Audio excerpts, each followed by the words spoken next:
البدع والأهواء، أهل البدع العقائدية وأهل البدع السياسية. نقول بيننا وبينكم السلف، بيننا وبينكم الكتب، كان فيقول البدع بيننا وبينكم. Bismillahirrahmanirrahim. Qala Fadilatul Syekh Muhammad Aman Al-Jami rahimahullah, dan beliau dijuluki sebagai apa? Jabalul Aqidah, Jabalul Manhaj di zaman beliau rahimahullah. Wa ba'du, ini masih di muka surat 74. Kemudian setelah itu, fi nihayati hadhil munaqasyah, di akhir dari diskusi atau perdebatan ini, munaqasyah, niqash, perdebatan atau diskusi. Wa qad tabdu hadatan ahyanan li ba'din nas. Terkadang akan nampak menjadi tajam, menjadi keras untuk sebagian orang pembahasan seperti ini, ya mengkritik Khomeini atau mengkritik Sufiyah misalkan, mengkritik para Muqtadi'ah, ini terasa keras bagi sebagian orang. Tapi terkadang memang apa? Untuk membersihkan kotoran, terkadang tangan kita memang perlu menggaruk dengan agak keras. Kalau dengan cara lembut tidak cukup. Arali zaman alayya, saya berpandangan wajib atas saya an uwajjiha kalimatan mujizah, untuk saya mengarahkan suatu kalimat yang ringkas. Arju an akuna fiha nasihan wa shadiqa. Saya berharap di dalam kalimat ini saya menjadi seorang penasehat dan orang yang jujur, bukan orang yang curang dalam memberikan nasihat. Uwajjihu hadhil kalimah, saya akan menghalakan kalimat ini ila ikhwanina du'ati fi kulli makan, kepada saudara-saudara kita para juru dakwah di setiap tempat. Wa tahta ayyi unwan, dan di bawah tajuk apapun dia. Talama yad'una ilallahi jami'a, sepanjang selama dia itu memang mereka itu mengajak ke jalan Allah semuanya. Wa ya'maluna li'idharil haq, dan mereka bekerja untuk menampilkan kebenaran. Wa nushi li'ammatil muslimin, mereka bekerja untuk memberikan nasihat kepada keseluruhan kaum muslimin, bukan pengkhianat tetapi penasehat. Baik, bukan pura-pura mengajak ke jalan Allah, tahu-tahu suka apa? Mengambil duit kaum muslimin, menipu muslimin dan sebagainya, bukan. Tapi memang yang ingin menasehati kaum muslimin, ikhlas lillahi ta'ala. Ala kulli da'iyah. Ini karena setelah titik berarti akhirnya ini kalimat yang baru menurut betul ya. Walaupun jar majrur haknya di belakang, tapi dimajukan ke hadapan, boleh jadi sebagai pengkhususan. Wajib atas setiap juru dakwah, da'iyah, ini tak marbutoh, tidak menunjukkan ini untuk wanita, tapi ini umum. Tak marbutohnya ini zahirnya adalah sebagai apa? Mubalaghah. Memang dia adalah mengajak ke jalan Allah. Idza kana nasihan lillahi wa likitabih, apabila dia memang setia kepada Allah, kepada kitabnya, wali rasulih, setia kepada rasulnya, wali a'immatil muslimina wa ammatihim, memang dia adalah orang yang setia kepada pemimpin muslimin dan orang awam mereka. Dan di antara bentuk kesetiaan adalah menjalankan nasihat sebagaimana mestinya, memberikan nasihat. Ayyas'a fi asbabi tauhidi sufufi du'ati ilallah, berusaha untuk menempuh sebab-sebab penyatuan barisan-barisan para juru dakwah ke jalan Allah. Dan tak mungkin bersatu kecuali di atas satu jalan. Wa'tasimu bihablillahi jami'an, hendaknya kalian berpegang teguh dengan tali Allah kalian semua. Kalau masing-masing talinya lain, ya memang hasilnya tidak akan bersatu. Ba'idan anil ananiyah, jauh dari egoisme. Ini urusan saya sendiri, saya sibuk, yang lain urusan orang lain. Masing-masing tidak demikian, tapi masing-masing berusaha untuk saling membantu, saling menolong demi menegakkan agama Allah. Bukan mengkultuskan orang-orang tertentu yang bukan maksum, bukan, tapi semuanya diajak kembali kepada wahyu. Wa hubbiz za'amah, jauh dari kecintaan untuk menjadi pemimpin. Wa ishqil manasib, jauh dari isyq itu berarti apa ya? Yaitu tergila-gila kah? Kalau orang Indonesia mengatakan yaitu betul-betul tergila-gila pada manasib, pada pangkat, jabatan, kursi. Baik, jauh dari yang seperti ini. Sebagaimana dikatakan oleh para ulama, tidak mesti yang namanya dakwah itu engkau duduk di kursi di masjid, bahkan di bawah pokok, di bawah sebatang pohon, menasihati orang, tatkala sedang di kedai kopi mengatakan, makanlah dengan tangan kananmu. Ini pun dakwah. Tidak selalu harus kita punya kursi yang terhormat di masjid atau di sekolah-sekolah atau di mana. Setiap orang mungkin untuk mengajak ke jalan Allah. Apa? Kemaruk jawatan. Ya betul. Ayo. Jabatan. Ayo. Jabatan. Kama yas'a fi man'i asbabit tahazzubat. Sebagaimana dia juga berusaha untuk menghalangi sebab-sebab perpecahan, tahazzubat, pengelompokan atas dasar fanatisme. Baik, ini yang namanya tahazzub. Bukan maksudnya kita setia dengan hukum Allah, setia dengan salafiyah. Oh, ini tahazzub. Tidak demikian. Tahazzub adalah masing-masing bangga dengan fanatisme kelompoknya atau fanatik dengan pemikiran tokohnya. Tidak demikian. Baik. Yaitu yang seperti itu yang dikatakan tahazzub, karena berkelompok atas dasar fanatisme pada sesuatu yang tidak maksum, baik itu orang ataupun pemikiran. Ini yang dikatakan tahazzubat. Adapun kalau setia pada ajaran Nabi, ini jelas bukan tahazzub. Allati tu'addi ilal khilafati wan nizaat, yang mana tahazzubat tadi, pengelompokan dan ta'assubat, itulah namanya ta'assub. Baik. Yang mana ini akan menyebabkan terjadinya perselisihan, masing-masing fanatik pada pendapat sendiri-sendiri. Tidak, semuanya diajak kepada sunnahnya seperti apa, ajaran salaf seperti apa. Nah, itu akan menimbulkan persatuan. Tapi kalau masing-masing ikut pendapat yang tidak maksum, memang ini yang menimbulkan perselisihan. Wan nizaat, persengketaan. Sebagaimana kata Syekhul Islam di dalam kitab beliau Darut Ta'arud, kalau masing-masing kembali ke ra'yu, 10 orang mungkin punya 10 ra'yu. Bahkan mungkin ada 11 ra'yu. Kenapa? Pengikut tegang. Tegar. Mengikut tegak. Nah, ya. Baik. Intinya adalah fanatik. Ya, tidak mau kembali kepada dalil, tapi kepada pendapat sendiri atau pendapat tokoh yang dia kagumi dan seterusnya. Ad-dakhiliyah, yaitu yang bersifat internal. Fata'arqala sayru dakwah, sehingga perjalanan dakwah menjadi terhambat. Iya, tidak ada kemajuan karena masing-masing tidak mau kembali kepada perkara yang menyebabkan salaf kita jadi maju, jadi menang, jadi berjaya dan seterusnya. Bal tu'addi ila balbalatil awam, bahkan perkara tadi menyebabkan kegoncangan orang-orang awam. Orang awam kita ajak kembali ke sunnah, bukan kepada pendapat yang nampak hebat, nampak bagus, nampak ini, padahal ini bukan ajaran sunnah Nabi. Ini masing-masing orang akan menimbulkan kekacauan kalau kembali ke pendapat orang-orang yang tidak maksum. Semuanya diajak setia pada sunnah. Wa asbahil awam, dan orang-orang yang menyerupai orang awam, sudah mengaji tapi karena tidak tidak betul-betul belajar, dia jadi kebingungan kalau kembali ke ra'yu tokoh-tokoh tertentu.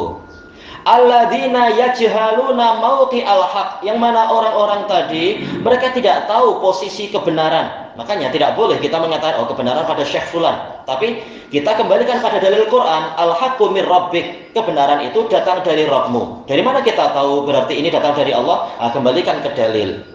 Wala yumkinu bihalin minal ahwal tahqiqul wihdatil mansyudah, dan sama sekali tidak akan mungkin kita merealisasikan persatuan yang diajakkan tadi, mansyudah, yang semuanya mengajak kepada persatuan tadi, ini tak mungkin. Wallati la budda minha, yang dan perkara yang wajib untuk dipenuhi linajahid dakwah, demi mencapai kesuksesan, kejayaan dakwah, keberhasilan dakwah, illa bi amroinis nain, kecuali dengan 2 perkara. Iya, walaupun teori banyak, tapi tidak akan berjaya kecuali dengan 2 perkara. Yang pertama, wihdatul masdar, yaitu bersatunya titik tumpunya, masdar, yaitu asalnya, sumbernya. Sumber pengambilan dari mana? Dari ulama ini atau ulama itu? Bukan. Tapi apa? Dari wahyu. Fi ma'rifatil aqidatil islamiyah, di dalam mengenal akidah Islamiyah. Dan kita tahu masalah akidah bukan hanya sekedar asma wa sifat, tapi juga terkait dengan masalah sikap kita kepada penguasa muslim yang keliru, apa sikap kita, juga sikap kita terhadap para sahabat, sikap kita terhadap bid'ah, yaitu semuanya diajarkan di dalam perkara akidah. Wa'timadu dzalikal masdar wahdah, dan kita bersandar, bertopang pada masdar itu satu-satunya. Dan ini bukan hanya teori, tapi memang prakteknya juga harus demikian. Jangan teorinya kita ikut salah, prakteknya masing-masing kembali ke pendapat khalaf. Ya tak jadi persatuan kalau seperti itu. Fi bahsi ayyi ma'nan min ma'anil aqidatil islamiyah, di dalam membahas makna apapun dari makna-makna akidah Islamiyah. Tatkala membahas apa makna Quran, apa makna iman, wajib kembali kepada asas yang benar, asas yang sama. Wa adami ighfalih, dan tidak melalaikan itu. Karena terkadang seperti kita pernah dialog dengan orang-orang sufiyah di Indonesia. Ya, dia tahu memang yang betul manhaj salaf. Tapi ketika ditanya, salaf itu apa? Dia mengatakan salaf ya Asy'ari. Itu tak jadi kalau macam itu. Karena sebelum ada Asy'ari ada salaf, sudah ada. Wa bidzalika taslamu aqidatul muslim, dan dengan cara itulah akidah muslim akan selamat minaz zaifi wal ilhadi wad dhalal, dari zaif yaitu kepalsuan, wal ilhad dari pemesongan, wad dhalal kesesatan. Seperti juga orang-orang di Indonesia Nahdlatul Ulama mengatakan salaf seperti ini. Kita tanya, salaf itu apa? Salaf adalah yang belajar kitab kuning. Itu kacau kalau sekedar kitab kuning berarti salaf. Sampai sekarang pun kitab mungkin dicetak dengan kuning, tapi tidak selalu itu adalah salaf. Wa hadzal masdar huwal wahyu. Inilah yang wajib dipegang. Sumbernya memang wahyu, bukan ra'yu. La syai'a yunafisuh, tidak boleh ada sesuatu yang menyaingi wahyu sehebat apapun dia. Selama dia bukan dari wahyu, maka dia mungkin untuk diambil, mungkin pula untuk ditinggalkan. Seperti kata Rasulullah SAW dalam hadis Ibnu Abbas. Wa amal aqlu fala yakunu asasan. Adapun sekedar akal, dalil akli, maka ini bukan menjadi asas. Dalil akli wajib mengikuti dan berkhidmat pada dalil nakli, bukan malah menjadi hakim. Wala yu'attal, akal bukan kita sia-siakan. Tidak seperti tuduhan para aklaniun. Kalau sekedar ikut wahyu dan ikut dalil nakli berarti kita akan menyia-nyiakan akal. Tidak menyia-nyiakan akal, tapi akal digunakan untuk memahami dan mengambil istimbat hukum-hukum yang ada di dalam wahyu, bukan untuk menjadi hakim dan menundukkan wahyu. Hakadza bil ikhtisar, demikianlah secara ringkasnya. Adapun penjabarannya ini dibahas dengan sangat bagus dan terperinci oleh Imam Ibnul Qayyim rahimahullah di dalam kitab beliau As-Sawa'iqul Mursalah, tatkala membahas tentang tauhid-tauhidnya para mubtadi'ah. Di antara tauhidnya adalah akal dan qiyas. Dibantah secara sangat terperinci dan bagus oleh beliau. Naqulu hadzal qaul, kami mengucapkan perkataan ini bahwasanya sumber hukum satu-satunya adalah wahyu, yang lain sebagai khadim. Istinadan ila qaulihi alaihi salatu wassalam, karena saya bersandar kepada sabda Nabi sallallahu alaihi wasallam, taraktu fikum ma in tamassaktum bihi lang tadillu ba'di abada. Saya meninggalkan di tengah-tengah kalian sesuatu yang mana apabila kalian berpegang teguh dengannya, bukan sekedar masaktum tapi tamassaktum, ini mubalaghah, wazan tafa'ala lil mubalaghah, bersungguh-sungguh memegangnya, bukan sekedar teori tapi prakteknya dibuang, bukan, tapi betul-betul dipegang dengan kuat. Khudil kitaba biquwwah, wahai Yahya, peganglah kitab dengan sekuat tenaga. Yang dengan itu kalian tidak akan tersesat sepeninggalku selama-lamanya. Yaitu apa? Kitabullah wa sunnati, yaitu kitabullah dan sunnahku. Ya, dua-duanya adalah wahyu. Sebagaimana yang difirmankan oleh Allah Ta'ala, wadkuru nikmatallahi alaikum wa ma anzala alaikum minal kitabi wal hikmati ya'idzukum bih. Dan ingatlah kenikmatan Allah kepada kalian dan apa yang telah Allah turunkan kepada kalian berupa Alkitab wal hikmah. Berarti al-hikmah yaitu sunnah, itu juga bagian dari apa yang Allah turunkan. Disebutkan dalam catatan kaki, ini diriwayatkan oleh Al-Hakim dari hadis Abi Hurairah, disahihkan oleh Al-Albani di dalam Sahihul Jami'. Walaupun sebenarnya sanadnya dhaif, tetapi dia boleh dikuatkan dengan beberapa sanad yang lain, dikuatkan dengan riwayat yang lain, dikuatkan oleh hadis Al-Miqdam bin Ma'di Karib dan yang lainnya. Maka boleh menjadi hasan li ghairi. Sebenarnya tidak sampai sahih, tapi hasan.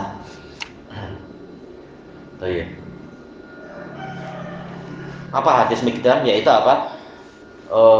Ini utitul kitab bahwa wa mithlahu ma'ah. Sesungguhnya saya diberi kitab suci dan yang semisal dengannya bersamanya. Sanadnya sahih. Maka boleh. Jadi apa? Yang di hadapan kita ini jadi hasan li ghairi, atau bolehlah kita katakan sahih karena sanadnya agak berat kelemahannya. Dan ini menunjukkan ahlu sunnah tidak fanatik. Oh ini karena hadisnya sesuai dengan pendapat kita kuatkan sekuat-kuatnya. Tidak, lemah kita katakan lemah. Kita hukumi sesuai dengan kadarnya. Ini seandainya kelemahannya tidak ringan sebenarnya yang di hadapan kita. Tapi dengan penguat yang lain boleh menjadi apa? Hasan li ghairi. Terutama dengan sebab riwayat yang lain.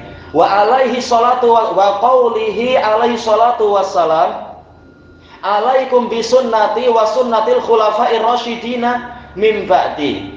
Wajib atas kalian berpegang dengan sunnahku dan sunnah khulafa'ur rasyidin. Apakah berarti hanya 4 saja? Tidak demikian, karena para sahabat semuanya rasyidun, sebagaimana yang Allah Ta'ala katakan dalam Quran, ulaika humur rasyidun. Mereka para sahabat semuanya adalah orang-orang yang lurus dan terbimbing. Yang lurus ya, rasyidun.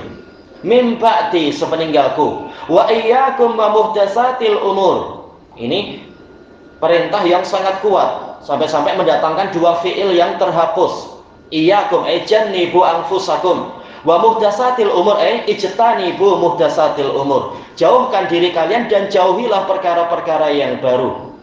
Baik. Maka ini adalah sebagai tolak ukur kebenaran. Ini perkara baru atau perkara ajaran Nabi dan sahabat. Kalau baru sudah Nabi suruh tinggalkan.